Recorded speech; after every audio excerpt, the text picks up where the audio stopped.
Bugun barcha uchun og'riqli mavzulardan biri bo'lgan kredit mavzusi haqida gaplashamiz.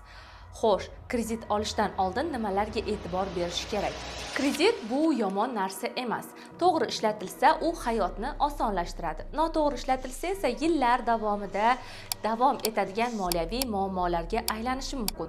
Shuning uchun ham kredit olishdan oldin 7 ta muhim narsani bilib olish kerak. Birinchisi, to'liq narxini tushuning. Ya'ni ko'p odamlar kredit olayotgan paytda faqatgina har oy qancha to'layman degan savol bilan qaraydi. Lekin eng muhim savol oxirida jami qancha to'laysiz? Masalan, 10 million so'm kredit oldingiz va uni 14 million so'm qilib qaytaradigan bo'lsangiz, bu sizga 4 million so'm qo'shimcha xarajat degani. Shuning uchun ham har doim to'liq summani avvaldan bilib oling. Ikkinchisi, foiz stavkasini aniqlashtirish.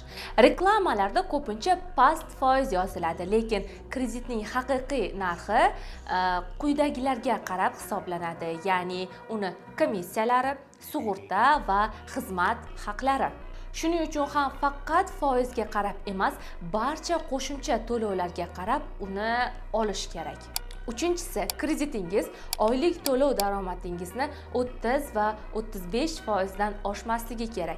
Agar siz oyligingizning yarmidan ko'pini kreditga berayotgan bo'lsangiz, bu juda katta xavfli signal hisoblanadi. To'rtinchisi, kreditni nima uchun olayotganligingizni aniq qiling. O'zingizga bitta savol bering. Bu kredit hayotimni yaxshilaydimi yoki faqat hozirgi xohishlarim uchunmi? Masalan, ta'lim, ish va zarur ehtiyoj uchun bo'ladigan bo'lsa, bu o'ylab ko'riladigan sabablar. Agarda kimgadir havas qilib, qimmatbaho buyumlar sotib olishni reja qilayotgan bo'lsangiz, bu juda ham xavfli qaror hisoblanadi. Beshinchisi, favqulodda holat uchun to'lashga zaxirangiz bormi? Shuni ham hisoblab chiqing. Hayotda hamma narsa bo'lishi mumkin. Aytaylik, ish o'zgarishi, sog'liq bilan bog'liq muammolar va kutilmagan xarajatlar bo'lishi mumkin.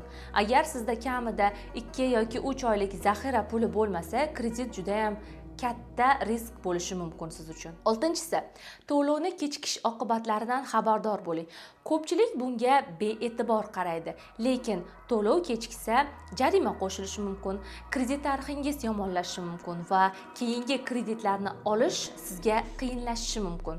Kredit tarix bu sizning moliyaviy obro'yingiz hisoblanadi. Yettinchisi, har doim solishtiring va shoshilmang. Eng katta xato bu shoshilish. Ya'ni bir nechta variantlarni ko'rib chiqing. Ularni foizlarini, muddatlarini va qo'shimcha to'lovlar va umumiy summani solishtirib chiqing. Ba'zan 1-2 kun o'ylab ko'rish sizga oylar va yillar davomida davom etadigan muammolardan saqlab qolishi mumkin. Xulosa sifatida shuni aytish kerakki, kredit bu sizga dushman emas. Lekin u mas'uliyatli qaror hisoblanadi. Kredit olishdan oldin to'liq narxini biling, budjetingizni hisoblang, risklarni baholang va eng muhimi shoshilmang. Shunda kredit sizga yordamchi bo'la oladi. Bu video sizga foydali bo'lgan bo'lsa, kanalga obuna bo'lib, bu videoni do'stlaringizga, ya'ni kredit olmoqchi bo'lgan do'stlaringizga ham ulashishni unutmang.